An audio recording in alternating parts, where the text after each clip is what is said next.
K.O, Tony D here with DC review, more specifically the DC K.O review. I was on the fence about this. This is really, it's worthy to share, I think. There's a lot of intertwining subjects outside of, not outside of comics, but just not story related that this really brought up for me and some conversations at the comic shop. So it's an event. And with events, you always have tie-ins to all the other books, you know, with the purpose of increasing sales. You guys know the drill. I don't have to tell you all that, but the reason why I'm saying that is it creates so much for you to buy as a consumer. So if you're a completist and you're going to get all this, oh, wow. I mean, I get it if you love it, you know what I mean? But if you're a casual, everyday reader, you're just not going to do that. There was a time I was like that where there's no way. I would just buy the main title here. Every now and then I would venture out and buy a book that I hadn't been buying to. So it actually worked on me back then as well. But with that being said, that for me, it has to be special. And we'll see if this checks that box. And that's a big box to check. But you start off, and you know, the reason why I actually bought this is Matt at the comic shop. I was talking about it and I was like, man, I don't know. Like, the title wasn't even indicative of a big event to me. It felt like a video game, like, and we'll get into that, like like Rivals or whatever. And maybe they're piggybacking on that, but I was just telling him, like, man, I don't know, dude. And he goes, well, don't you want to see the good guys fight each other? And I was like, yeah, man, that's always cool. I'll totally, you know, I gotta check it out now, because growing up, the X-Men were always beefing with each other. And I love that. So, you know, a little nostalgia comes into play. And we start off with our big three here, and it's funny how there is a chessboard, not chess, but a game board. So they're playing a game, which is indicative of really it's a tournament. And you see Darkseid shows up, and we'll just cut to the chase. He wastes them. It's not even fair. So that was in the future.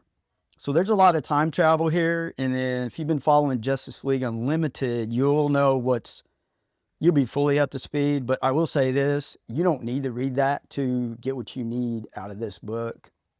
So the time trapper, and I still can't like mentally accept that Doomsday is this skinny thing.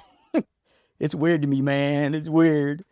But anyways, he gives them the lowdown that this, you know, what happened is going to keep happening. And there's been many iterations of this battle, and they lose all of them. And Batman, being the contrarian, as always, that's how smart he is. You know, he's like, hold on. There is a Heart of Apokolips in the earth, which they can use to challenge Darkseid and fight him. So the Heart of Apokolips, the purpose is to turn Earth into an apocalypse. But it sounds like you need, like, they call it a King Omega with that. It's explained very well when you read it. And they get the details on that, and it just turns into this, like, okay, everyone needs to fight each other. And when it's over, see, this is the part that was kind of weak for me. It was like, okay, you all get vicious and like just get down and dirty, just kill each other. Like, you can kill. And the leader, or the Omega, the winner of this tournament, can kick Darkseid's butt. And then after he does it, he can just bring everyone back. And I thought, man, that's like, I mean, it's high stakes, but it's like, just the way that was thrown out there, it makes it easier to die, right? I don't know. I just thought it could have been more. I don't know what I could contribute as far as what to make it better. I don't know. I mean, and that's not really my job, right? I'm a consumer, but I don't know. I just thought all that was just really like, for something that big and complex, it's like, well, that's it. You do get, this was kind of cool how they always love the teamwork. They have this broken in chapters, which is cool. And so they have, it's funny, 7 days, we get it, and on the seventh day, yeah, it's obvious, but they come up with contingency plans. They have to leave people behind, which is the Titans, of course, and some others. And they make these arcs that they go and they capture all the criminals, and I believe they put them in the Phantom Zone or just in prison. I don't think the details of that are really important. I think it is the Phantom Zone. But I mean, okay, here's another thing. If it's that easy, why don't they just do that and end all the crime? You see what I'm saying? There's like plot holes that just seem lazy. So they round them all up with these T-spheres. And they make these, they call them mega arcs. I thought that was cool. So if everything goes bad, they can load people on. I don't think they can get everybody. Actually, they can. They're going to use Brainiac technology to shrink them. And if Darkseid wins, they'll just shoot everybody away from the planet and, I don't know, go survive somewhere. So you're on the 4th day here, and they're kind of, it's somber. I will, like, for action, this is cool. The paneling is very cinematic, and it pop, you got Batman, Justice Buster 2, power up. So then I'm thinking, like, what is the Justice Buster? But what a cool name, right? God Killer armor. He's got a father box. That's interesting. That they call the mother boxes in the absolute universe father boxes. So not sure how he got a father box. I didn't notice that at first, but we'll see how that plays. I bet it plays in somehow.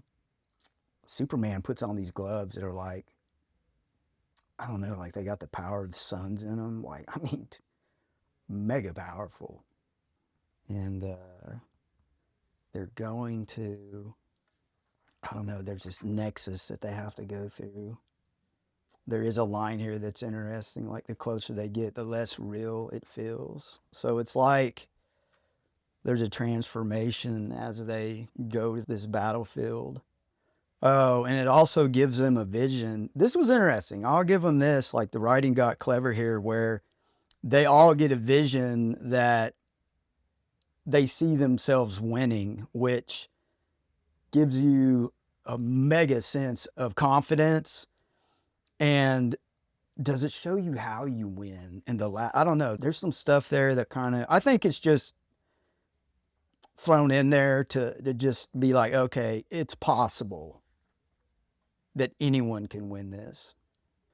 So they get to this battlefield, and there's these mega creatures here, and you see everybody going, and it's like it's starting off like it's a huge melee in this first area. We really don't know the rules yet. You know what I'm saying? Like, this almost, like, in my mind, it makes me think of Squid Game, where they're doing the red light, green light. They have to get to a certain point before time runs out, and they can fight and kill on the way there. And Batman is real adamant about Clark making it. And you get a good sampling of all of them. Yeah, Plastic Man's all about it. So we go, and then you get to, this was the surprise. And this is also what I call a hook for me, where, yeah, I'll keep coming back. And it's the bad guys. So the bad guys did not stay contained. They got out somehow. So I guess when you get killed, you just kind of disintegrate. And this is where, I mean, it just, so here's your combatants.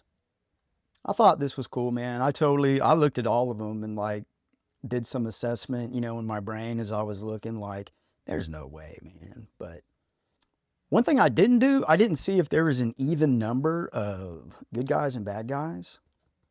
Trying to see if there's anything that really the one thing that stuck out was the Bat family is heavily in here. You got Batwoman, you got Damian, you have the Red Hood. I think that's all of them. And I mean, you got Harley Quinn. I mean, come on, man. So the thing that stood out to me was the Bat family. And I think that's going to be important as we go. And this is the mega hook, like right here, man. It's like you have the absolute. So you got, I'm pretty sure that's Wonder Woman, but Batman, Superman coming into this. And the absolute universe is killing it, man. So they're bringing this in. And that's going to be why I buy it right there. And then you get another hook, man. Massive spoiler where Darkseid is already in the tournament. And it's like he's already won the game. I mean, there's some stuff that's kind of, I don't know, kind of weak for me. But, I mean, I'll buy it, right? So, not complaining. It just doesn't resonate enough. And, you know, these events, it is getting a little tiresome. You know, Crisis on Infinite Earths was, I believe that was the first event, and Secret Wars where possibilities of stories just opened up, man. If I'm wrong, let me know, man. But that's what I remember, was those stories being so groundbreaking as far as events. And like, here we are now. But we'll see, man. I'll keep it positive. I'll keep my mind open, and you guys get it.